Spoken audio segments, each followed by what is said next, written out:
Okay, so para sa problem na to, so pinapakompute yung pool develop ng ox. So gagamitin natin yung pool formula. So medyo mahaba lang yung formula pero isa-substitute lang naman natin yung mga values sa mga makukuha natin dun sa problem.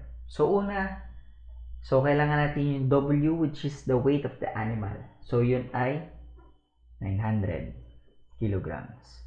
Then, kailangan naman natin yung L sub 1, which is the horizontal distance between the front foot and the center of gravity of the animal. So, sa problem, yun ay yung 0.7 meters.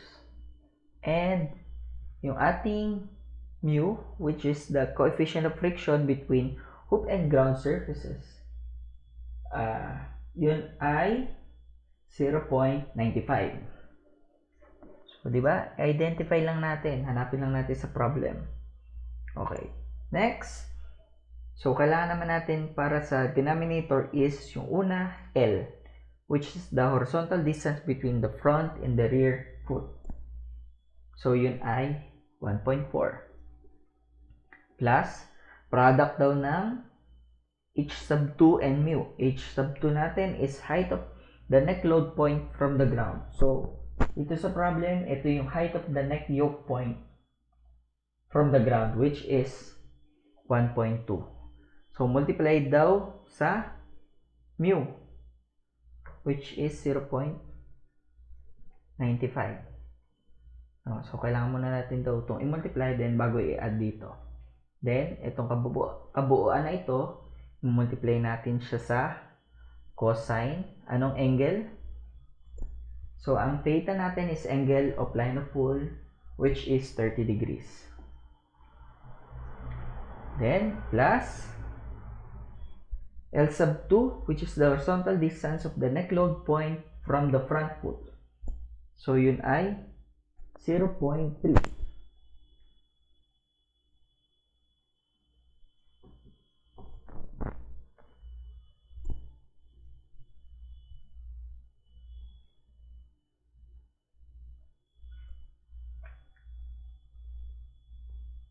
Next, yung ating mu, which is 0.95, and multiplied by sine 30. So, yan. So, i-plug in lang natin ito sa calcu. Make sure na hindi kayo magkakamali dito sa mga parentheses natin kasi may iba yung sagot nyo. So, make sure nyo na kailangan ma-multiply muna to, then i-add, tapos multiply ulit. Tapos, tsaka siya i-multiply sa product, i-add sa product nito. So, ang sagot natin makukuha dito is 255.5284961 kilogram or 255.53 kilogram. So, ang pull is makukuha natin into kilogram. No, kilogram ang unit. So, kung ang hinahanap is force, multiply nyo lang to or ito sa 9.806, which is gravitational acceleration. Para makuha natin is Newton. So, ganito lang mag-solve ng animal power. So, pag hinahanap yung pull. Okay, so sa pagkuha naman ng draft horsepower, so sabi sa formula, so draft horsepower is equal to draft times speed. And kailangan yung unit ng draft natin is either in HP or pwede rin sa watts or kilowatts. No? So, sa pagsasolve nitong problem, so yung draft horsepower, so draft horsepower is equal to, so ano ba yung draft niya? So, ito yung load. At sa problem, ang load natin is 80 kilograms. Then, times speed. So, ang speed niya is 0.9 meters per second. Pero kung titingnan natin dito sa ating formula, parang may kulang. Kasi ang kailangang unit nito is HP. At ang HP, sa English to, gawin nating SI, katumbas niya is watts.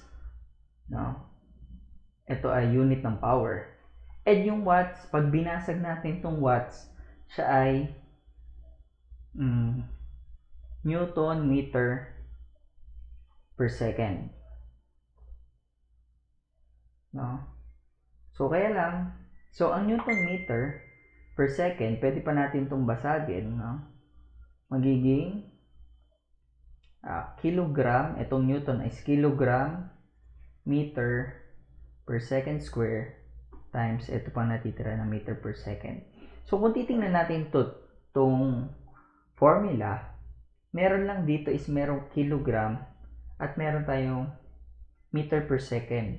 So, paano to? Kulang tayo ng meter per second square. And ang kailangang unit ng DHP is watts or HP. So, ano ba itong meter per second square? So, ito ay gravitational acceleration.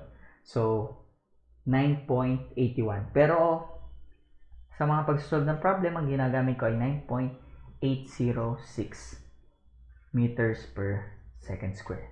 So, kumpleto na natin yung mga primary units para maging watt siya and ma-convert natin into HP. So, dito, pwede na natin itong isolve.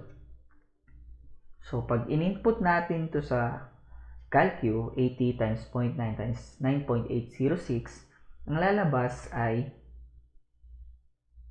706.032 watts. Or kung i-convert natin into HP, i-divide natin to sa 745.7 watts per HP. So, makakancel yung watts, ang matitira is HP.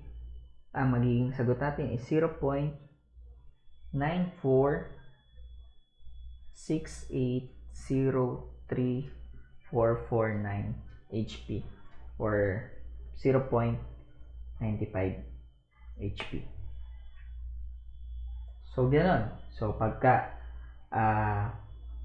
kailangan tingnan nyo kung kumpleto ba yung mga units para mabuo yung required units. So, sa pagsasolve nito, mas maganda kung makapag-dimension analysis kayo.